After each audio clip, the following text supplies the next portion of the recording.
तुम्हाला ते आता दिवस आहे तुमचा ना पंडित जवाहरलाल नेहरूजींना मुले आणि फुले हे दोघंही आवडत होते बरोबर ना तुम्ही आज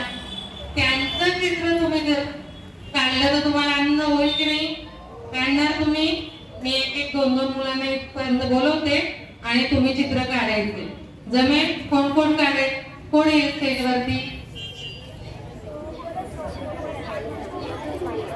ती जादू आहे आपल्याकडे जादू करायची आपल्याकडे जादू सारखं तुम्हाला दिसेल की अरे वा छान तयार झालं चालेल ठीक आहे मी ज्याला बोलवते त्याने यायचं इथपर्यंत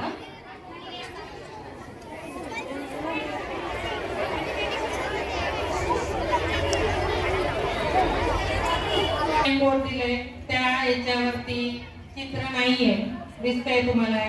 बरोबर आपण आता एक जादू करायची आणि चित्र पूर्ण करायचे आपण चल तर बाळा तू इकडे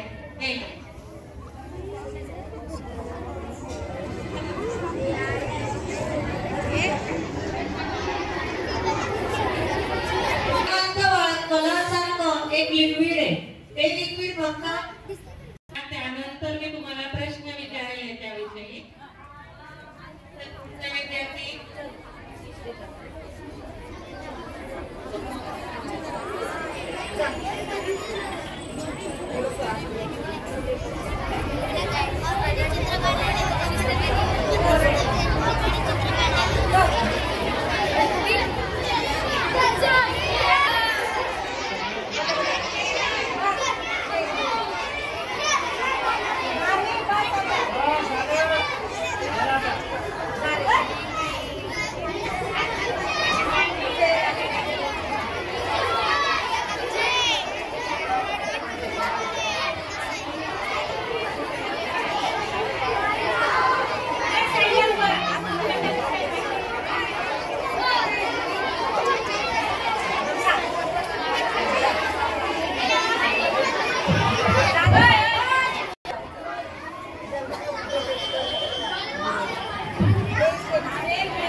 पंडित जवाहरलाल नेहरूंना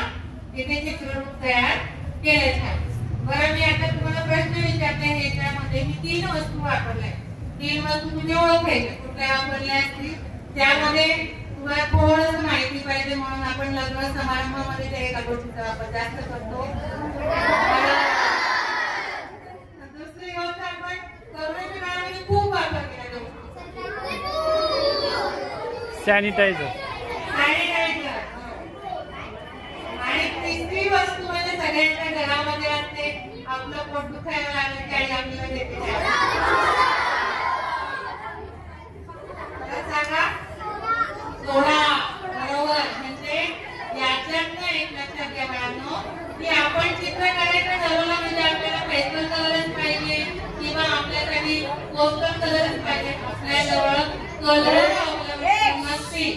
तर आपण चित्र काढणं थांबवायचं नाही की आपल्याजवळ घरामध्ये काहीतरी वस्तू आहे त्यातनं आपण चित्र कसं काढता येईल म्हणजे बघा हळदीचा वापर केला सोड्याचा वापर केला आणि सॅनिटायझरचा वापर करून आपण चित्र तयार केलं मग आता ते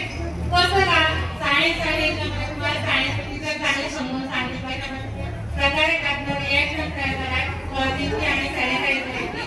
सर्वात पहिले मी कसं चित्र तयार केलं तुम्ही पण सगळ्यांनी आज घरी ते चित्र तयार करायचंय असं नाही, कुठल्याही प्रकारे तुम्ही चित्र तयार करू शकता. त्यामध्ये मी पहिले सर्वात चित्र रेखाटून घेतलं, हे दिसेल असे केलं, फक्त ते थोडं आउटलाईन दिसली. त्याच्यानंतर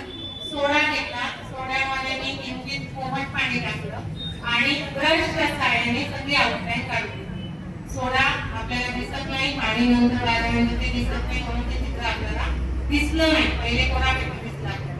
त्याच्यानंतर हळद मध्ये सॅनिटायझर मिक्स करून त्याच्यावरती आपण ते रंगरेखन केल्यावर त्याची रिएक्शन तयार झाली त्याच्यातनं आणि ते चित्र आपल्यासमोर तयार झालं. सगळ्यांना